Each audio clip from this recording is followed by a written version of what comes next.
2024 లేదా 25లో డిగ్రీ లేదా బీటెక్ చదివారా? సాఫ్ట్‌వేర్ జాబ్ కోసం ఎదురు చూస్తున్నారా? అయితే కోడ్ జ్ఞాన్ 100 డేస్ కోర్సులో చేరండి. జాబ్ సాధించండి.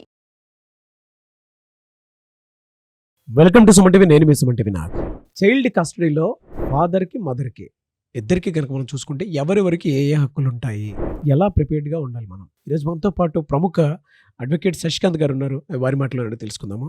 హలో సార్, నమస్తే. చైల్డ్ కస్టడీలో కనుక మనం చూసుకుంటే అండి, ఫాదర్కి ఉండేటువంటి హక్కులు ఏంటి, మదర్కి ఉండేటువంటి హక్కులు ఏంటి? సరే, ఎవరిదైనా సరే సార్, బ్లడ్ రిలేషన్ అని అంటే దానికి ఉండే మ్యాజిక్కే వేరుంటుంది. ఎవరు వదిలించుకుందాం అని అనుకోరు, ఏ పనికి మాలలో అయితే తప్ప. నిజం సార్, నిజం. బాగా చెప్పారు మీరు. ఆ, కానీ నేను అలాంటి పనికిమాలను కూడా చూస్తుంటాం అప్పుడు. అదే వీళ్ళకు ఉండేటువంటి రైట్స్ ఏంటి సార్ అసలు? చాలా మంచి టాపిక్ తీస్తారు, సెన్సిటివ్ టాపిక్ ఇది. ఇది కనుక మనం చూసుకుంటే భార్య భర్త ఇద్దరు ఏ కారణాల వల్ల విడిపోవాలి అనుకున్నప్పుడు వాళ్ళిద్దరి మధ్యలో సఫర్ అయ్యేది పిల్లలు మాత్రమే. అవును.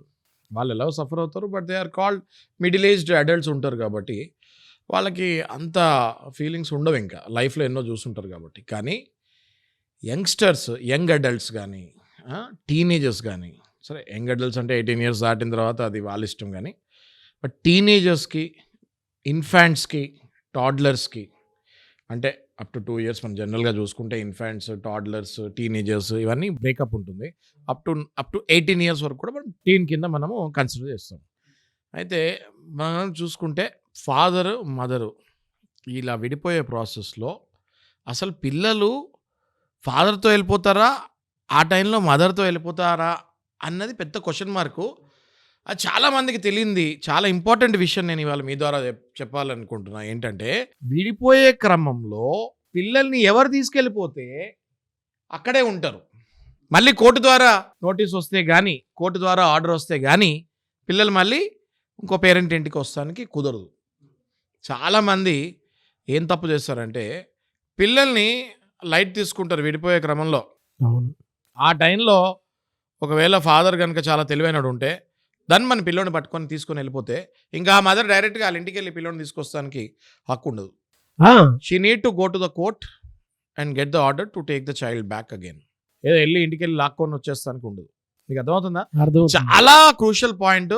చాలా మందికి విడిపోయేటప్పుడు పార్ట్నర్స్కి చాలా మందికి ఈ పర్టికులర్ పాయింట్ తెలియదు. అనుకూలంగానే పాపనో బాబునో తల్లి దగ్గర వదిలేసి తండ్రి వెళ్ళిపోయాడు. విడాకులకి అప్లై చేసుకున్నారు, కోర్టులో కేసు నడుస్తుంది. అప్పుడు ఆ పాపో బాబునో చూడాలనిపిస్తే ఆ తండ్రికి ఎలా అనేది క్వశ్చన్ మార్క్. కోర్టు ఎవరికి సపోర్ట్ చేస్తుంది అనేది క్వశ్చన్ మార్క్.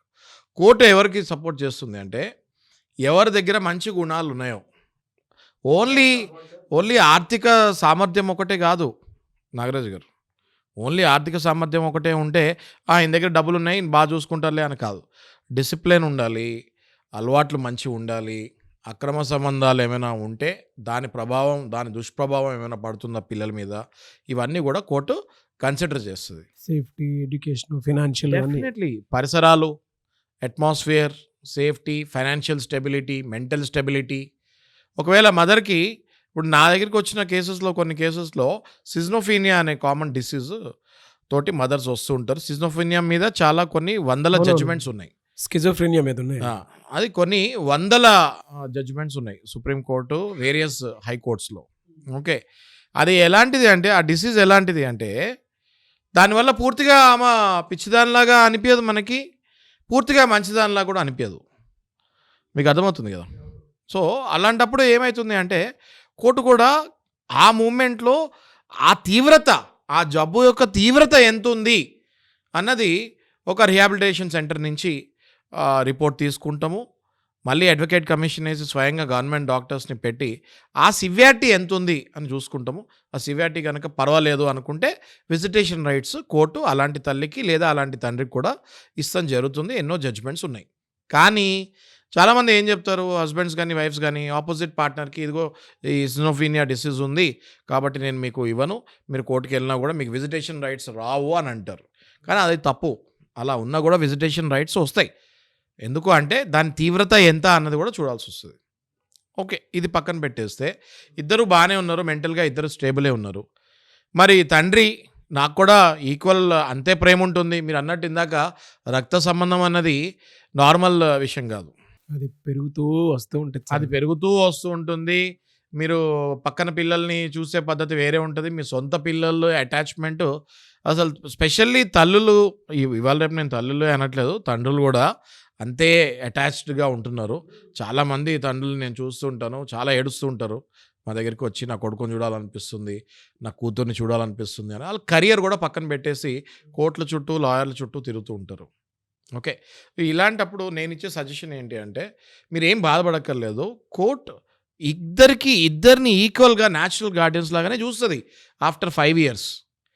ఒక ఫస్ట్ 5 ఇయర్స్ మాత్రం నాగరాజు గారు, ఫస్ట్ 5 ఇయర్స్ మాత్రం తల్లిని న్యాచురల్ గార్డియన్ లాగా చూస్తూ ఉంటారు. ఎందుకంటే ఆ నరిష్మెంట్ వేరు.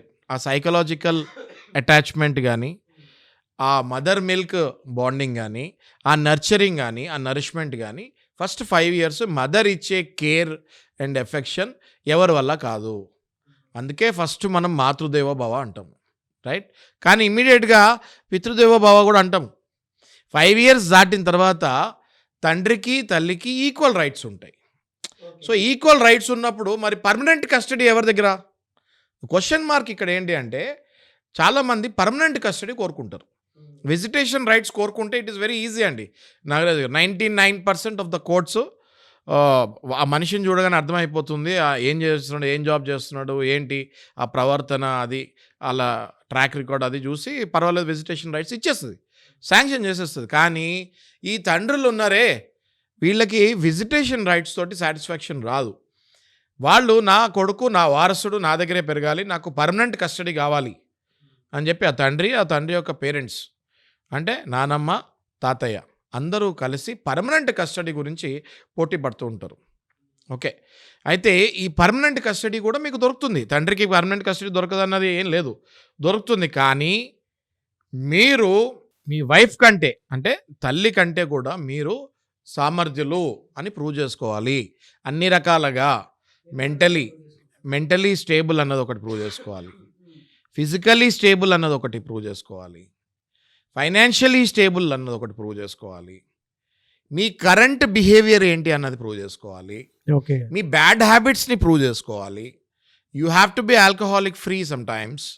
అంటే ఆల్కహాలిక్ ఫ్రీ ఉంటే ఆ ఇంట్లో వ్యవస్థ లేకపోతే ఆ ఇంట్లో పరిస్థితులు బాగుంటాయి.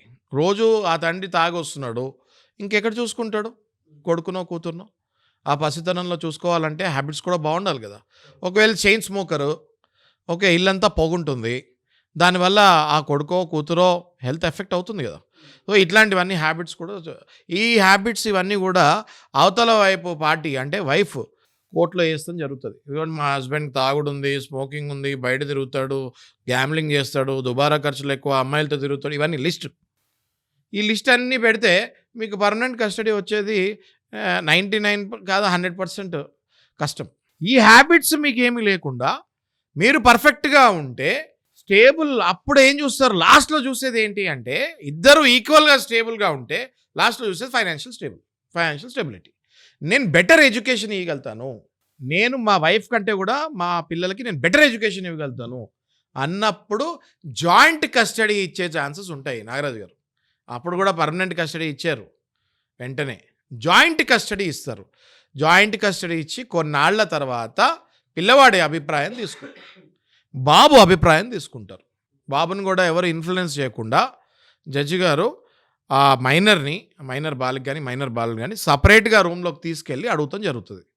కొన్ని టెక్నికల్ క్వశ్చన్స్ వేసి, కొన్ని క్వశ్చన్స్ వేసి, మీకు అమ్మ ఎలా రియాక్ట్ అవుతుంది, ఇలా చేస్తే నాన్న ఎలా రియాక్ట్ అవుతారు, నాన్న నీకు బాగా చూసుకుంటాడా, అమ్మ బాగా చూసుకుంటుందా, ఎవరైనా నిన్ను అరుస్తారా, ఎవరైనా నీ మీద తిట్టారా, నిన్ను ఎవరైనా కొట్టారా, ఇలాంటి అనేక ప్రశ్నలు జడ్జి గారు పర్సనల్గా అడిగి బాబు లేదా పాప యొక్క అభిప్రాయం తీసుకొని అప్పుడు పర్మనెంట్ కస్టడీ తండ్రికి వచ్చే ఛాన్సెస్ ఉంటాయి. ఇంత ప్రాసెస్ ఉంటుంది నాగరాజు గారు. ఇంత ప్రాసెస్ తర్వాతనే ఆ చైల్డ్ని పర్మనెంట్ కస్టడీ ఇస్తానికి కోర్టు అంగీకరిస్తుంది, లేదంటే పర్మనెంట్ కస్టడీ అంత ఈజీగా రాదు.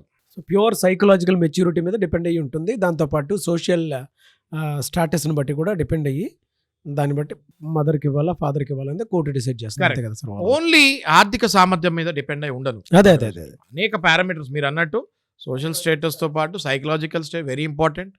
ఇవన్నీ కూడా కరెక్ట్గా ఉంటే తప్పకుండా మనము పర్మనెంట్ కస్టడీకి, తప్పకుండా ఫాదర్ కూడా పర్మనెంట్ కస్టడీకి ఫైట్ చేయొచ్చు. గెలిచిన కేసులు కొన్ని వేల కేసులు ఉన్నాయి. ఇక్కడ బాగా కేసెస్ నాగరాజ్ గారు మెజారిటీ వరకు మనం చూసుకుంటే సెలబ్రిటీస్ అండి. బాగా సెలబ్రిటీస్ ఇట్లాంటి దానికి సఫర్ అవుతూ ఉంటారు. ఎందుకంటే వాళ్ళ ఉన్న టైట్ షెడ్యూల్కి, వాళ్ళు ఉన్న కల్చర్కి, ఓకే, ఆ క్లబ్ కల్చర్ ఉంటుంది. లేకపోతే యాక్టర్స్ చూసుకుంటే వాళ్ళు షూట్స్ ఎప్పుడు వెళ్తారో ఎప్పుడు వస్తారో తెలియదు, ఎవరితో ఏ రిలేషన్స్ ఉంటాయో తెలియదు. Immediate breakup. పెళ్ళైన కొన్నాళ్ళకే మనం టాప్ యాక్టర్స్ని, యాక్ట్రెసెస్ని చూస్తున్నాము. పెళ్ళైన కొన్నాళ్ళకి వాళ్ళు బ్రేకప్లు అవుతాయి, మళ్ళీ పెళ్ళిళ్ళు కూడా అయిపోతాయి, మళ్ళీ రెండోది కూడా బ్రేకప్ అయిపోతుంది. సో వాళ్ళ లైఫ్స్ కొంచెం అన్స్టేబుల్గా ఉంటాయి కాబట్టి వాళ్ళ దగ్గర పిల్లలు చాలామంది సఫర్ అవుతూ ఉంటారు. అలాంటప్పుడు మంచి అడ్వకేట్స్ని సంప్రదిస్తే ఖచ్చితంగా మీకు పర్మనెంట్ కస్టడీ ఇచ్చే ఛాన్సెస్ ఉంటాయి. Great sir. Anyway sir, thank you అండి. Thank you so much for the information. Thank you Nagaraj. చూసారు కదండి వీడియో. ఈ వీడియోపై మీ అభిప్రాయం కమెంట్ బాక్స్లో పోస్ట్ చేయండి. అండ్ మీరు కనుక ఖచ్చితంగా సలహాలు సూచనల కోసం శశికాంత్ గారిని సంప్రదించాలి అనుకుంటే మాత్రం మీరు డెఫినెట్గా సంప్రదించవచ్చు. స్క్రీన్ మీద కాంటాక్ట్ నెంబర్ కూడా కనిపిస్తుంది. దాంతోపాటు ఏదైనా డౌట్స్ ఉంటే కింద కమెంట్ బాక్స్లో పోస్ట్ చేయండి. వాటి మీద కూడా మేము వీడియోస్ చేయడం జరుగుతుంది. అండ్ ఇలాంటి మరిన్ని వీడియోస్ కోసం మా ఛానల్ ఫాలో అవ్వండి. Thank you.